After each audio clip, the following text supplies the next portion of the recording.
नमस्कार दोस्तों। मैं सुप्रीत कुमार आज आप लोग का सभी का स्वागत करता हूं लोक संवाद मार्ग चैनल में। और माफ़ी चाहूँगा कि आप लोगों के सामने मैं ऑलमोस्ट 1 वीक से नहीं आ रहा था, ना ही कोई मैं आप लोग कुछ इन्फॉर्मेशन दे पा रहा था ड्यू टू लॉन्ग वीकेंड। और अभी काफ़ी ज़्यादातर फेस्टिवल के वजह से थोड़ा आउट ऑफ सेशन भी था और छुट्टियों में भी था। तो उम्मीद करता हूँ कि आप सभी लोगों ने ये जो फेस्टिवल टाइम था, लाइक अभी की जन्माष्टमी या 15 अगस्त या रक्षाबंधन, आप लोगों ने बहुत अच्छे से एंजॉय किया होगा और आप सभी लोग हेल्दी होंगे और बहुत ही खुश होंगे। तो दोस्तों आज जो मैं आप लोगों को बताने वाला हूँ, आप लोग देख पा रहे होंगे कि अभी हमारे देश में एक इलेक्शन कमीशन या विपक्ष जो भी अपोजिशन पार्टियां हैं, आप लोग सुन भी रहे होंगे, देख भी रहे होंगे कि वोट चोरी हो रही है या कुछ वोटरों का वोट काटा जा रहा है। ये अभी न्यूज़ काफ़ी चारों तरफ चर्चा में है और सभी लोग देख भी पा रहे हैं कि समझ पा रहे हैं या नहीं मुझे नहीं मालूम। इसीलिए मैं आप लोग के समक्ष आया हूँ और थोड़ा सा इसको मैं इजी वे में एक्सप्लेन करना चाहूँगा ताकि आप लोग समझ जाएं और फिर आप ही खुद ही बताएंगे कि इसमें जो विपक्ष की जो नैरेटिव है इसके लिए वो सही है या गलत है, और इलेक्शन कमीशन ऑफ इंडिया पे एक अंगुली खड़ा करना या फिर विश्वास नहीं करना, ये किसकी भूल है और ये किसकी चूक है। तो दोस्तों सबसे पहले आप एक वर्ड सुन रहे होंगे SIR, सर सर सर सभी लोग कर रहे हैं। अभी आप लोगों ने देखा होगा लोकसभा के बाहर में भी सारे जो अपोजिशन MPs थे उन्होंने SIR का मुद्दा करके सभी लोगों ने उसको प्रोटेस्ट किया था। तो SIR जनरली इलेक्शन कमीशन ने एक वर्ड दिया है जो कि स्पेशल इंटेंसिव रिवीजन। अगर मैं आपको हिंदी में बोलूं तो वो है कि एक गहन प्रक्रिया के अधिनियम के अंतर्गत उसको बिल्कुल मतलब हर एक वोटर्स जो हैं इंडिया में उनको वैलिडेट करना, उनको चेक करना कि वो रियल में है या फिर वो किसी दूसरे जगह से आए हुए हैं या फर्जी वोटर ID कार्ड है, इसको चेक करने के लिए। तो मेरे हिसाब से ये तो बहुत ही एक अच्छा कदम है इलेक्शन कमीशन ऑफ इंडिया से कि इस चीज़ को कर रहे हैं। कितने लोगों को डर है कि इसके वजह से जो हमारी पेंशन है या फिर आगे चल के जो हमें राशन मिल रहा है वो बंद हो जाएगा। तो ये एक गलत न्यूज़ है और ये पूरी तरीके से फेक है, मैं आपको बता दे रहा हूँ। देखिए, अगर इलेक्शन कमीशन सिंपल सा अगर आप बात करें तो इलेक्शन कमीशन अगर किसी को वैलिडेट चीज़ कर रहा है, किसी चीज़ के वैलिडेशंस कर रहा है कि आप कहाँ से हो। बहुत सारे जो हमारे तटीय क्षेत्र हैं, बहुत सारे राज्य में जैसे बिहार, वेस्ट बंगाल, तो जनरली ये जितने बंगाल से बॉर्डर सटे हैं या फिर सॉरी बांग्लादेश के तरफ से, या आप बिहार को देख लीजिए नेपाल के तरफ से, तो क्या है कि जो बिना वैलिड डॉक्यूमेंट्स जो इंडिया में जो लोग जो दाखिल हो गए, आप लोग बोलते हैं रोहिंग्या या कोई बिना वैलिडेशंस का ही या बिना अप्रूवल का जो इंडिया में रह रहे हैं, आप बताइए अगर उन्हें वोट देने का अधिकार अगर आप देते हैं तो ये कहीं ना कहीं वही लोग वो जो आज बस रहे हैं बाहर से आके अनऑथराइज्ड, वो कुछ दिनों के बाद आपको ये बोलेंगे कि ये मेरा लैंड है, ये मेरा क्षेत्र है, ये मुझे यहाँ पे ही रहने के लिए गवर्नमेंट ने हमको अप्रूव किया है। तो कहीं ना कहीं ये हमारा जो मूलवासी हैं, जो इंडियन जो हैं, उन्हीं का ये हक छीना जा रहा है। तो अगर इसमें इलेक्शन कमीशन ऑफ इंडिया अगर उसको रेक्टिफाई कर रहा है, उसको करेक्शन कर रहा है और उससे अगर आइडेंटिफाई हो जाए कि हमारे देश में कितने बिना अप्रूवल के लोग रह रहे हैं, रोहिंग्या कितने लोग रह रहे हैं, या जो भी अन्य देशों से जो लोग आके रह रहे हैं विदाउट वैलिड डॉक्यूमेंट्स, अगर वो मिल जाते हैं, वो पकड़े जाते हैं, तो हमारे लिए तो अच्छी बात है ना, क्योंकि ऑलरेडी ये हमारा जनसंख्या इतना बम फोड़ रहा है और हमारे सबसे टॉप पे है जनसंख्या के मामले में। और संसाधन जो नेचुरल चीज़ें हैं वो हमारे पास हर एक कंट्री के पास वो लिमिटेड चीज़ें हैं। तो आपको क्या लगता है कि अगर लिमिटेड चीज़ें हैं और लोग ज़्यादा होंगे तो कहीं ना कहीं ये तो प्रॉब्लम क्रिएट होगा ना। तो अगर इसमें अगर आप वैलिड्स हैं, अगर आपके पास सारी कुछ वैलिड डॉक्यूमेंट्स हैं, तो मेरे हिसाब से आपको कुछ घबराने की जरूरत नहीं है। आपका वोट का अधिकार इलेक्शन कमीशन ऑफ इंडिया नहीं छीन रहा है, ना ही वोट चोरी हो रही है। अगर मैं आपको बताऊं बहुत ही तथ्य बात है। किसी भी, अगर आप एमपीज या एमएलए का जब इलेक्शन होता है, तो अगर कहीं से भी अगर एमपी या एमएलए खड़े होते हैं, जब वो नॉमिनेशन के लिए जाते हैं, तो उनको एक मतदाता का सूची दिया जाता है कि आपका जो सीट पे जो इलेक्शन हो रहा है, वो 2 लाख 3 लाख या 10 लाख जो भी है उस एरिया का वोटर में आपका इलेक्शन होने जा रहा है, और आप 4-5 प्रत्याशी आप यहाँ पे हैं। तो उस समय तो किसी एमपी या एमएलए को वोट चोरी का तो समझ में नहीं आता है।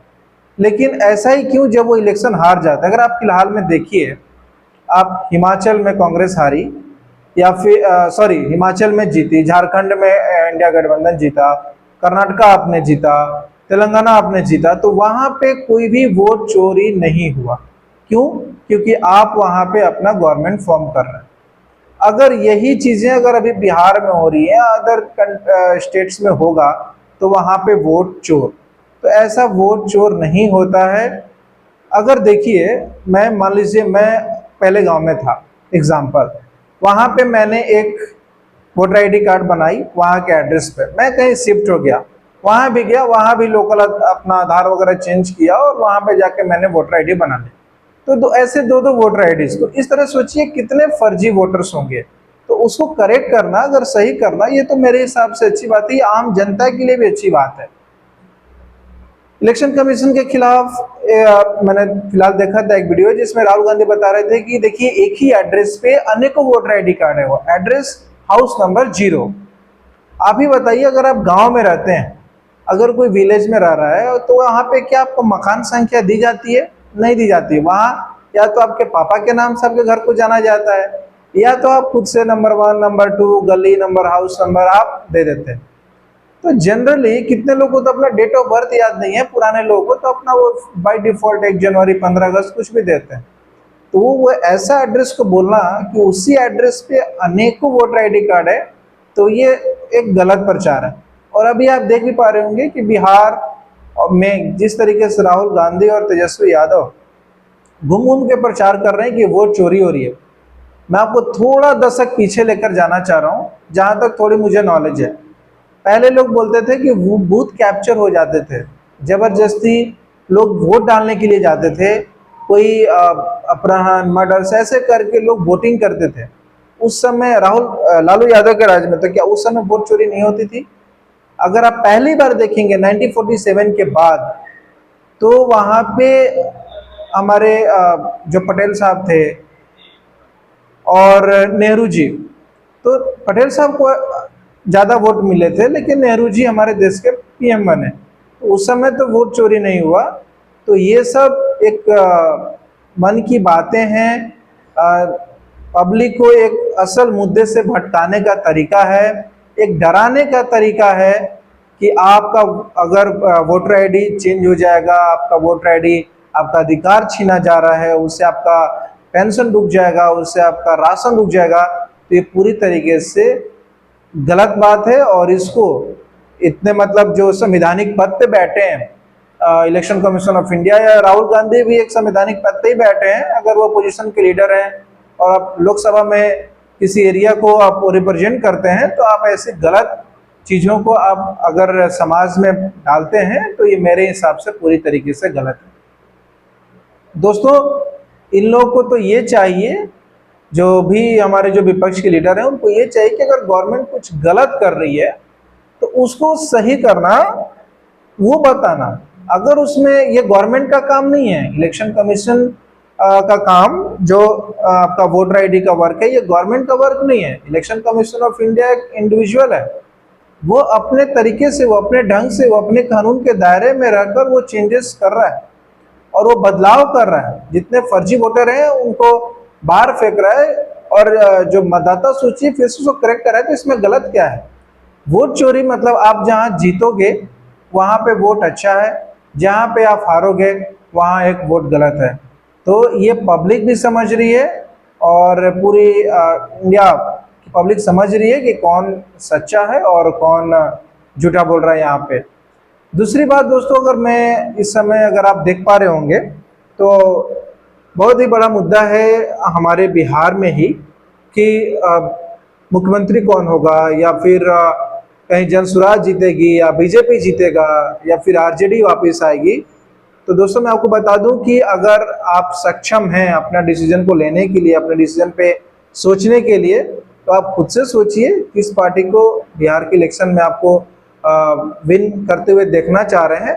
आपको खुद भी नॉलेज है और आप समझ सकते हैं कि कौन क्या कर सकता है, कौन नहीं कर सकता है। मैंने पिछले वीडियोस में पूरा डेटा के साथ बताया था कि poverty line, education system, health care system, flood, ये कहाँ पे हमारा बिहार खड़ा है, कहीं पे नहीं खड़ा है, सब में गर्क में मिला हुआ था। तो इसीलिए ये जो इलेक्शन कमीशन का जो वर्क है, आप सभी लोग, मैं आपसे आग्रह करूंगा कि आप सभी लोग साथ दीजिए और जो भी फर्जी वोटर हैं आपके इलाके में, क्षेत्र में, चाहे जो कुछ भी, वो सामने आए और उनका नाम कटे। ये बहुत ही अच्छी बात होगी। इसके लिए तो मैं इलेक्शन कमीशन को बहुत बहुत दिल से धन्यवाद देना चाहूँगा। इलेक्शन कमीशन ने इतना बड़ा एक कदम उठाया है हमारे देश में। दोस्तों बस मैं आपका और 2 मिनट समय लूँगा। मैं आप लोगों से अंत में यही कहूँगा कि जो भी समाज में अगर कुछ हो रहा है तो आप बिल्कुल भी अफवाहों के बात में नहीं जाइए। जो आप सुन रहे हैं, देख रहे हैं, या सभी के पास आज स्मार्टफोन और इंटरनेट उपलब्ध है, आप जाइए, सर्च करिए election commission of India website में, आप रियल थिंग उसको पढ़िए, क्या है, क्या सच्चाई है, क्या इसमें झूठलाई है, कौन झूठ बोल रहा है, कौन सच बोल रहा है और किसको गुमराह किया जा रहा है, ये आप खुद से पढ़िए। जाइए, देखिए, आपको सच का सच और झूठ का झूठ आपको वहीं पर पता चल जाएगा। तो मेरे हिसाब से इसमें इलेक्शन कमीशन ऑफ इंडिया को, हमें पूरी पब्लिक इंडिया का साथ देना चाहिए इस कदम के लिए। और सभी को, अगर जो जिसके पास वैलिड डॉक्यूमेंट्स है, अपना वैलिड डॉक्यूमेंट दीजिए और अपना जो वोटर आईडी है उसको आप करेक्ट कराइए, ताकि आप आने वाले समय में जो भी वोटर आईडी के थ्रू आप वोटिंग कर सकें, अपने वोट का अधिकार आप इस्तेमाल कर सकें, वो करिए और सरकार का साथ दीजिए। जय हिंद दोस्तों, धन्यवाद।